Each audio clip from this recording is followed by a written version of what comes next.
She called it a synergistic partnership. I gotta hand it to her. She was a true professional. The way she took control of the situation, her technique, it was unlike anything I'd ever seen. She knew exactly how to work a guy over, every move planned down to the second. A real master of her craft. It took me a full day just to clean up the mess she left in my cab. After midnight, you get all kinds of offers on the road, but you never expect the one that comes with a business plan and a promise to give you a full-service overhaul of everything. The rain wasn't just falling. It was trying to beat this sorry excuse for a truck stop back into the mud it was built on. One of those independent joints in the armpit of Arkansas where the diesel pump looks like it remembers World War II and the coffee tastes like it was brewed during it. I was parked out on the far edge of the lot, under the flickering death rattle of a security light, trying to make my logbook look like I hadn't pushed it the last 60 miles. A little creative arithmetic. The kind of fuzzy math that keeps the wheels turning and the DOT inspectors off your back.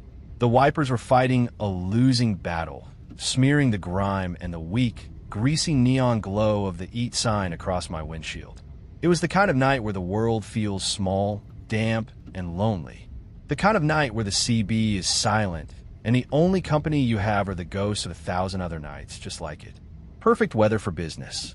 A sharp rap on my passenger side window. Not a hesitant tap, but a firm, decisive summons. I didn't jump. You don't. Not after 20 years of this. You just get this slow, sinking feeling of inevitability, like a heavy gear shifting in the gut of the universe. I let out a slow breath and glanced over. Through the Water Street glass, I could see a woman. Not the usual type you find haunting the lots after midnight. The usual type has a story in their eyes you can read from 50 feet away. A story of bad choices, bad luck, and bad men, all printed in cheap, smudged ink. This was different. She was wearing one of those fancy running outfits, the kind made of some space-age fabric that costs more than my last set of tires, now soaked through and plastered to her frame.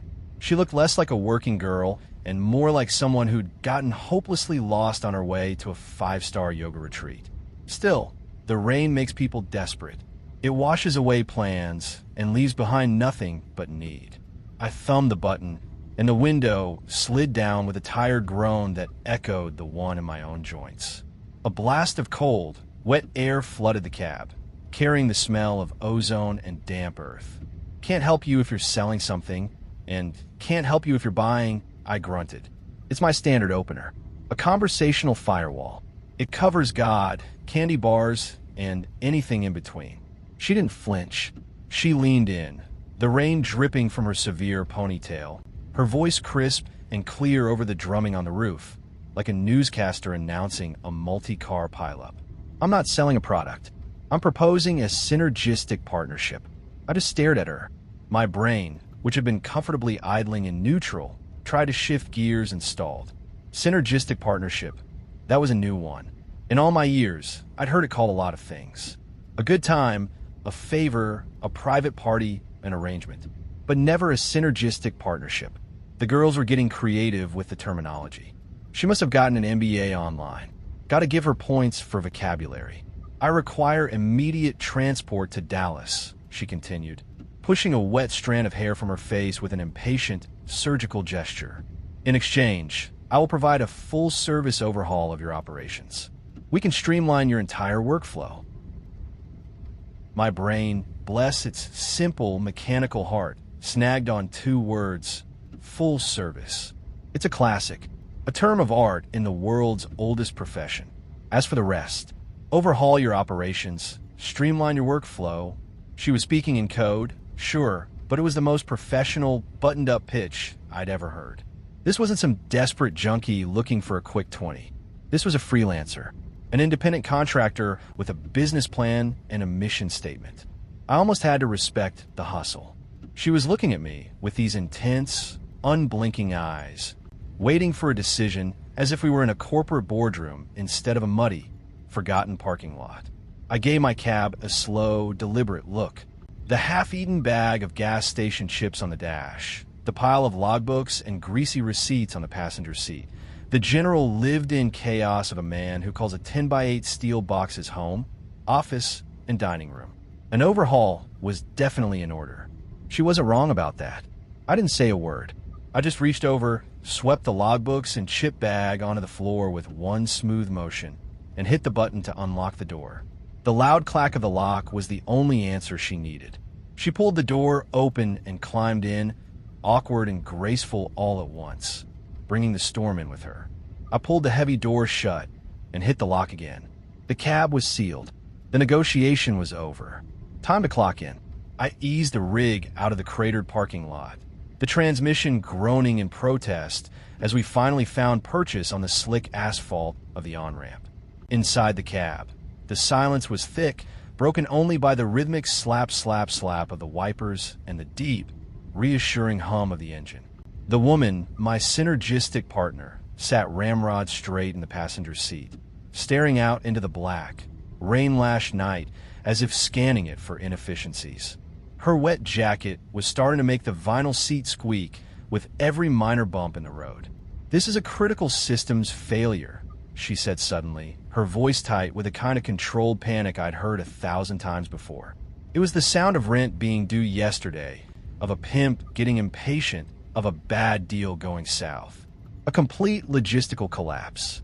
My entire Q3 projection has been compromised. Q3 projection, right?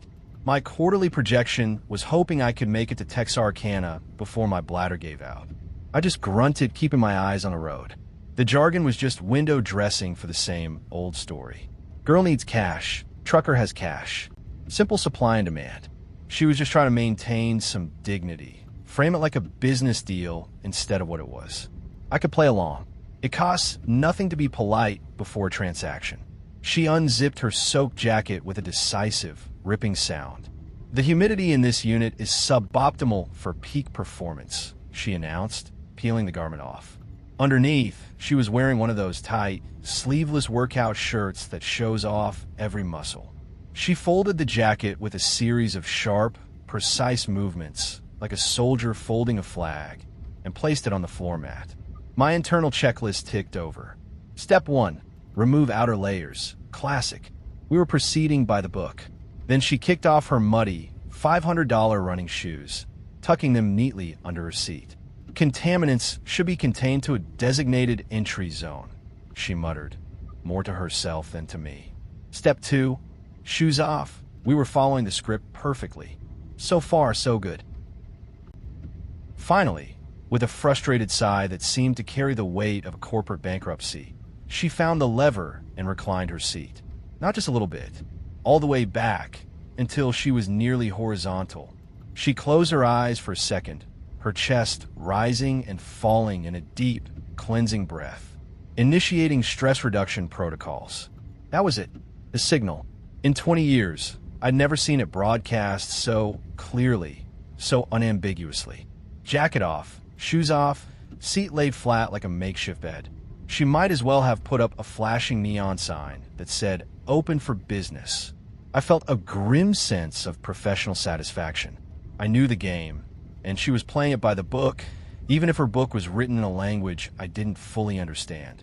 I glanced at the upcoming signs, their green and white letters glowing in my headlights. Scenic overlook, 1 mile. Perfect. An office with a view. You don't conduct business like this rolling down the interstate at 70 miles an hour. It's unprofessional. I ease my foot off the accelerator, the engine's roar dropping to a low, predatory growl. Flicking my turn signal, a pointless courtesy out here in the void, I guided the Kenworth off the highway and onto the dark, empty strip of pavement overlooking a valley of absolute blackness. The crunch of gravel under 18 wheels sounded loud in the sudden quiet. I pulled the air brake. The sharp PSSH hiss echoed in the cab, a sound of punctuation, a sound of finality. I killed the engine, leaving us in the dim, intimate glow of the dash lights.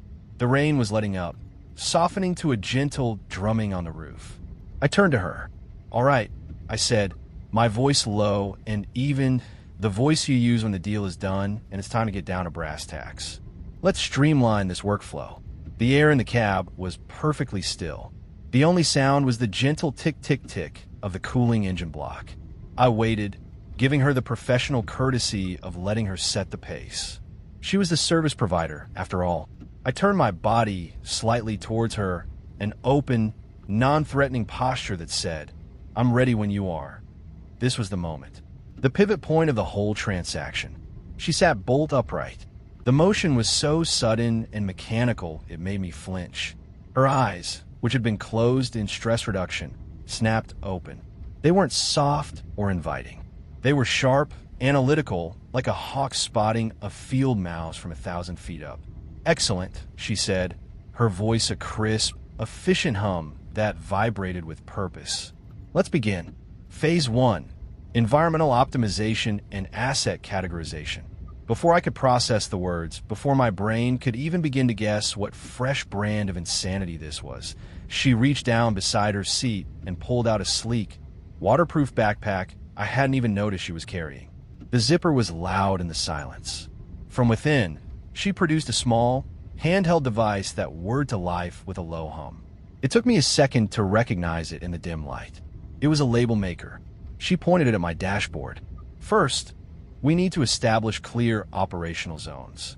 This surface," she said, tapping the dash above my glove compartment, "is currently a chaotic multi-use space containing currency, discarded food packaging, and miscellaneous documentation. It needs to be a dedicated document processing center." My brain just stopped. It was like the main breaker for my entire consciousness had been thrown. The whole carefully constructed narrative I'd been running in my head. The codes, the signals, the unspoken agreement, short-circuited, fizzling out into a cloud of confused static. Label maker? Document processing center? I stared at the little machine in her hand, its tiny screen glowing with digital lettering, and felt a profound sense of cosmic dislocation, like I'd just woken up in a dimension where nothing made sense. "My flight out of Little Rock," she said, her voice trembling with the gravity of her confession, "was delayed by 20 minutes. She looked at me, her eyes wide, expecting, I think, a gasp of horror. 20 minutes. My entire Q3 personal growth itinerary, which was calibrated down to the second, has been rendered obsolete. I'm operating at a net loss of efficiency that I may not recoup until the next fiscal year." I couldn't speak. My mind was reeling, scrambling to find the code. Was 20-minute delay a price point? Was Q3 personal growth itinerary some new, high-end service I wasn't familiar with? Maybe the label maker was part of some elaborate role play the kids were into these days? The silence stretched on, filled only by the hum of her goddamn machine and the sound of my reality cracking down the middle.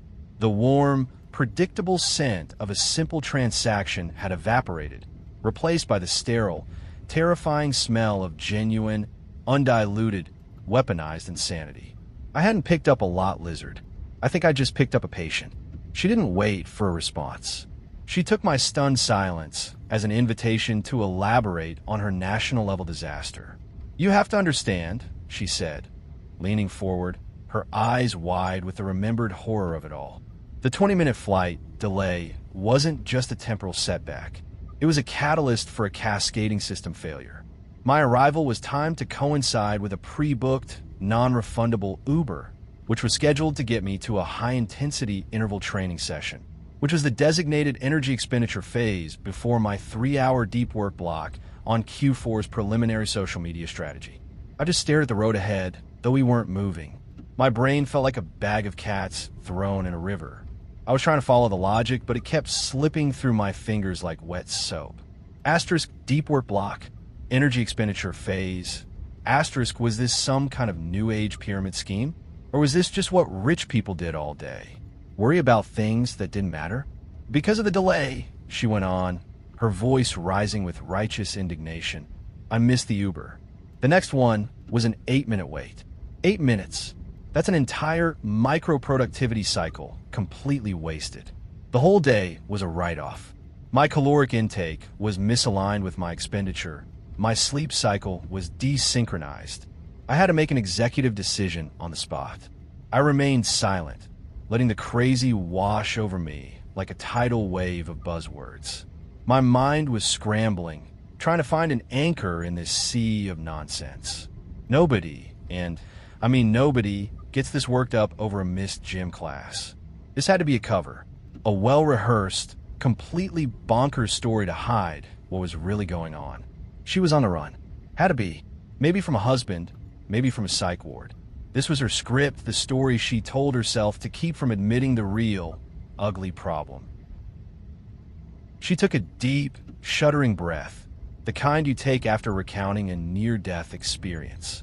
I was forced to liquidate a key asset under duress, reroute all my available resources, and pivot to a new logistical paradigm: terrestrial, long-haul transport. It was the only viable option to mitigate further losses. She finally finished, slumping back in her seat, emotionally spent from the telling of her harrowing tale. She looked over at me, her eyes pleading for understanding, for a shred of human sympathy for her unimaginable suffering. I didn't hear a word after liquidate a key asset under duress. That phrase echoed in my skull, clear as a bell. It was a bright, shining key that unlocked the whole crazy puzzle. This wasn't a lunatic. A lunatic is unpredictable. This was a professional. She wasn't running from a husband. She was running from the law. She'd cleaned out a safe, embezzled company funds, emptied a joint bank account. Liquidate an asset. She was a thief. And suddenly, the label maker and the corporate jargon all made a terrifying kind of sense. It was the meticulous, obsessive planning of a high-end criminal. I thought, a cold knot of certainty tightening in my gut. I finally figured it out. Her moment of vulnerability was over. She clicked a button on the side of her head, figuratively speaking, and rebooted into what I now understood was her professional mode. The meticulous, detail-obsessed criminal mastermind. Right, she said all business again. She aimed the label maker. A tiny strip of white tape spooled out. She peeled it off and, with surgical precision, affixed it to the dashboard above my CB radio. It read, "Communications Hub. First things first," she announced, her eyes sweeping across my cab like a crime scene investigator. "Your workspace ergonomics are a catastrophe. Everything is reactive. Nothing is proactive." She pointed a finger at the coffee-stained atlas shoved between my seat and the center console. "Navigational data should be in your direct line of sight. Your beverage receptacle is in a non-primary position, forcing you to break your visual plane with the road to access it. It's a disaster waiting to happen." I just watched, my hands gripping the wheel. My cab wasn't a workspace. It was my home. Every stain, every stray receipt, every worn spot on the seat was part of a system I understood. Her system was alien. ZZZZZZZ, another label. This one went on the passenger side sun visor. "Financial records current." She then proceeded to pull my logbooks from the floor, wiping the chip dust off with a microfiber cloth she produced from her magical backpack. She started flipping through the pages, her brow furrowed in concentration. "Your notation system is entirely anecdotal. We need to implement a standardized, color-coded framework immediately." I was about to tell the auditor to shove her synergistic partnership where the sun don't shine, when a notification lit up the screen of her phone, which she'd placed in a little rubber holder she'd suction cupped to the dash. The screen was angled perfectly towards me. It was a text message. I didn't mean to read it, but it was right there, big as day under the harsh LED glow. It was from someone named Chad. The message read, "Heard you liquidated the asset. The whole nest egg. Are you insane? He's gonna find out. Call me." The world went quiet again. My whole theory, the embezzler, the thief on the run, it clicked into place with the force of a fifth while locking onto a kingpin. There it was. Asterisk liquidated the asset. The whole nest egg. Asterisk, this Chad character was her accomplice, her partner in crime, panicking now that the deed was done. He's gonna find out. That had to be the husband.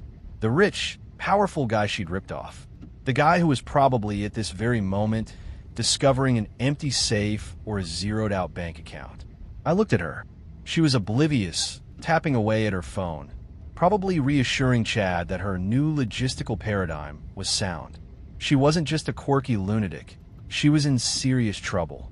And now, so was I. This wasn't a simple fare to Dallas anymore. I was an accessory. I was the getaway driver. A surge of adrenaline, cold and sharp, cut through my exhaustion. This changed everything. I wasn't just an annoyed trucker anymore. I was a player in a high-stakes game. My whole posture shifted. The irritation I felt towards her obsessive organizing evaporated, replaced by a grudging respect. This woman, this life hacker, she wasn't just organizing my cab for kicks. She was a professional, and this was how she operated, with ruthless, obsessive efficiency. She was treating her escape like a business merger. I needed to handle this smart. No more arguing. No more sarcastic comments. If I played along, if I became part of her optimized workflow, maybe I could get a piece of the action. Or, at the very least, get her to Dallas without getting myself arrested or ending up in a ditch. She finished her text and looked up at me, a small, satisfied smile on her face. Okay, crisis averted. Now, about your route planning. I've noticed you're favoring the I-30. My projections show that taking the 20 is 8.7% more efficient, assuming a consistent rate of speed and minimal traffic interruptions. I looked at her, then at the road, then back at her. A slow grin spread across my face. You know what? I said, my voice smooth as fresh asphalt. You're absolutely right. Let's optimize. We rolled into a Flying J just outside Texarkana around 3 in the morning. The place was an island of buzzing fluorescent light in an ocean of darkness, smelling of stale coffee, diesel, and desperation. For me, it's a sanctuary. It's where you see your own kind, nod a silent greeting, and drink coffee that's just good enough to keep you awake without making you actively wish for death. It's a place with rules, an unspoken code. You don't make a scene. You don't draw attention. You get your fuel, your food, and you get gone. My partner, my chief operations officer, as she just labeled herself, apparently hadn't received that memo. I just wanted a cup of coffee, but she insisted on accompanying me inside to assess the on-site nutritional logistics and conduct a time-motion study of the refueling process. We sat down in a cracked, red vinyl booth. The air was thick with the low murmur of other drivers and the clatter of cutlery. It was comfortable. It was my world. And then she started. She pulled a sanitizing wipe from her backpack and began methodically cleaning our entire table, then the salt and pepper shakers, then the menu. The waitress, a woman who looked like she'd been chain-smoking since the Nixon administration, came over. I opened my mouth to order my usual black coffee, large, but my so cut me off. We need a moment to analyze the menu's caloric and macronutrient distribution, she told the waitress, who just blinked at her slowly. Then she turned to me. Your posture is suboptimal for digestion. You need to engage your core and maintain a 90-degree spinal alignment. I could feel a pair of eyes on me from the counter. 2 other drivers, guys I recognized, were watching this whole performance with a mixture of pity and amusement. A hot flush of shame crawled up my neck. When the waitress returned, my COO ordered for both of us. He will have a senior's portion of scrambled egg whites, no butter, with a side of dry wheat toast, and a decaffeinated green tea. His current liquid fuel intake is detrimental to his long-term operational viability. The waitress scribbled it down without comment, but one of the drivers at the counter let out a short, sharp snort of laughter. That was it. That was the sound of a line being crossed.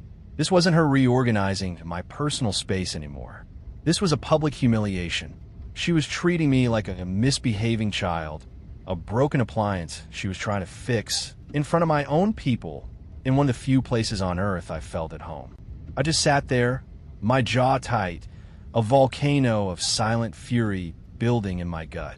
Back in the cab, the air was thick enough to chew. The silence wasn't peaceful. It was a ceasefire. Every mile marker we passed felt like a tick on a bomb. I was driving with a kind of rigid fury, my knuckles white on the steering wheel. My carefully cultivated criminal theory was starting to feel thin, stretched to the breaking point by the sheer, weaponized stupidity of her actions. A professional thief wouldn't draw that kind of attention. A professional anything wouldn't do that. She, of course, was completely oblivious. She'd spent the last 20 minutes cross-referencing my atlas with a traffic flow app on her phone. Finally, she cleared her throat.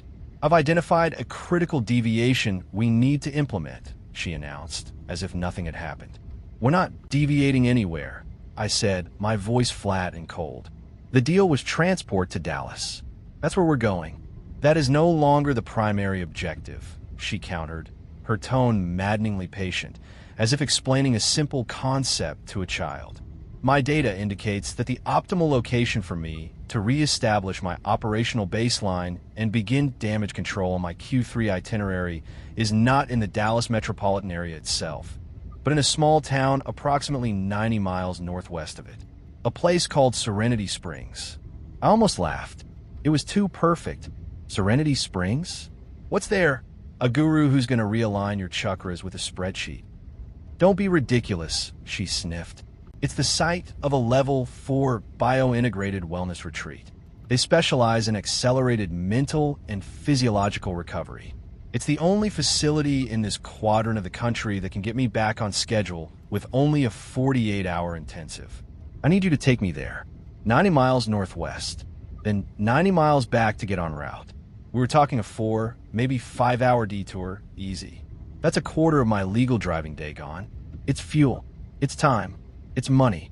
It's my whole schedule, my next load, my entire week getting thrown into a wood chipper because her operational baseline was out of whack." "No," I said. The word was a rock. "I don't think you understand." "I understand perfectly." I cut her off, my voice dangerously quiet. "I understand that a deal's a deal. Dallas. That's the destination. End of discussion." Her face crumpled. The cool, efficient mask of the COO dissolved, and for a second, she looked like a spoiled 5-year-old. "But you can't," she wailed, actual tears welling up in her eyes. "You don't know what's at stake. My entire system is in revolt. My cortisol levels are probably off the charts. This is a health and safety issue." The tantrum was so sudden, so juvenile, it was like a switch had been flipped. She started to genuinely cry, big, gulping sobs that filled the small space of the cab. It was a full-blown, ego-driven meltdown. I just kept driving, my jaw set like concrete. The silence returned, punctuated only by her pathetic, hiccuping sobs. We were at a complete impasse. I would not deviate. She would not stop crying. The road stretched on into the darkness, a long, straight line to a destination I was determined to reach, with or without her sanity intact. The tantrum eventually subsided, sputtering out like a faulty engine. It was replaced by a hostile, pouting silence that was somehow even more irritating. She had turned away from me, her body angled towards the passenger door, refusing to even look in my direction. Fine by me. The less synergistic partnership we had, the better. I cranked up the radio, letting an old George Strait song fill the cab, a sonic wall between us. We drove like that for the better part of an hour. I was starting to feel the miles, the dull ache settling into my shoulders. I reached for my thermos in the cup holder, the beverage receptacle, and found it was empty. Perfect. I needed the caffeine. At the next exit, I saw a sign for a small, 24-hour convenience store and pulled off. "I'm getting coffee," I announced at her rigid back. "Don't touch anything." She didn't respond. I shut the engine off, grabbed my wallet, and climbed out into the cool, humid air. The little store was buzzing and bright. I bought the largest coffee they had, black, and a bottle of water. When I got back to the rig, less than 5 minutes later, something fell off. The cab was quiet, the same as I'd left it. She was still in the same position, a stubborn statue of defiance. But as I settled into my seat, I noticed it. My logbook, which she had so neatly alphabetized and placed in the financial records, current, visor, was back on the floor. And it was open. A cold dread trickled down my spine. I picked it up. A whole page had been torn out. Not just any page. Today's page. The page that detailed my last 14 hours of driving, my stops, my hours of service. Without it, I was illegal. If I got pulled for a DOT inspection, I wouldn't just be fined. They could put me out of service for a full day, maybe more.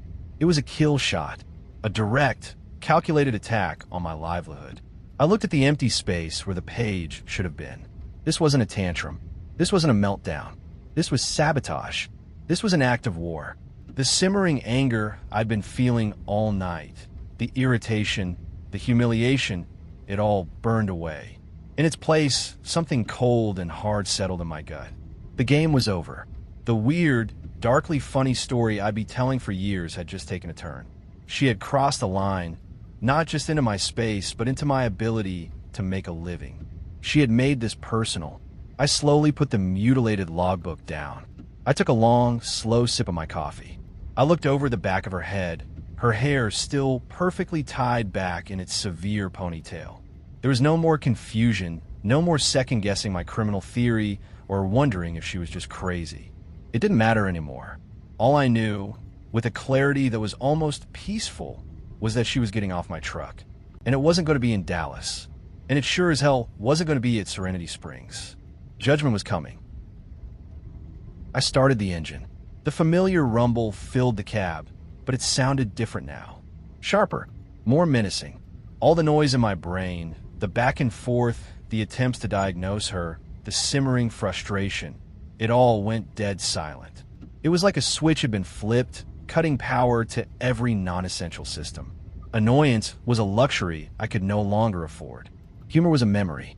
All that was left was the mission. The objective was simple: remove the threat. And the problem, my internal monologue was now just a single, repeating phrase. This ends now. It wasn't angry.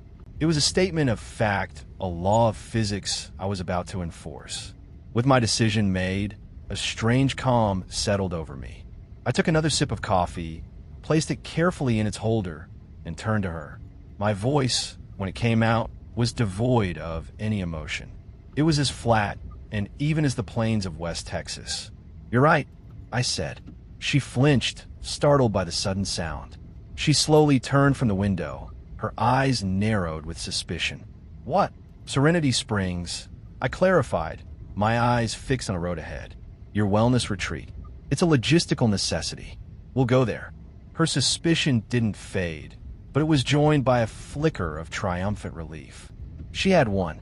The tantrum, the sabotage, her tactics had worked. "Well," she said, a smug, condescending edge creeping back into her voice, "I'm glad you finally decided to see reason. It's the only logical course of action, after all." "The only logical course," I agreed, my tone unreadable. I reached over and, with deliberate movements, retrieved the atlas from the floor. I opened it on my lap, found the right page, and started tracing the route to her precious little sanctuary. I was the very picture of compliance. A defeated man doing the bidding of his chaotic passenger. She, in turn, relaxed completely. Her victory was total.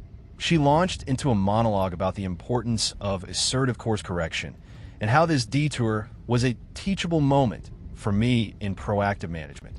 I just nodded along, making agreeable grunts so it seemed like the right moments. But inside my head, a completely different process was running. I wasn't surrendering. I was hunting. My eyes weren't just on the road. They were scanning, searching, analyzing everything. Every road sign, every small town name, every billboard. My mind was a machine, cross-referencing the landscape against a lifetime of road knowledge, looking for a tool, an opportunity. And then I saw it. A green sign glowing in the night. "Canton, next exit." I took the exit. The truck leaned hard as I guided it onto the ramp, the turn much sharper than a standard highway interchange. "This isn't the designated route," she said, her voice tight with alarm. The GPS on her phone was probably screaming at her. "My projections don't account for this deviation." "New projection," I said, my voice as calm as a summer morning. "I'm implementing a dynamic logistical adjustment. This is a shortcut, more efficient."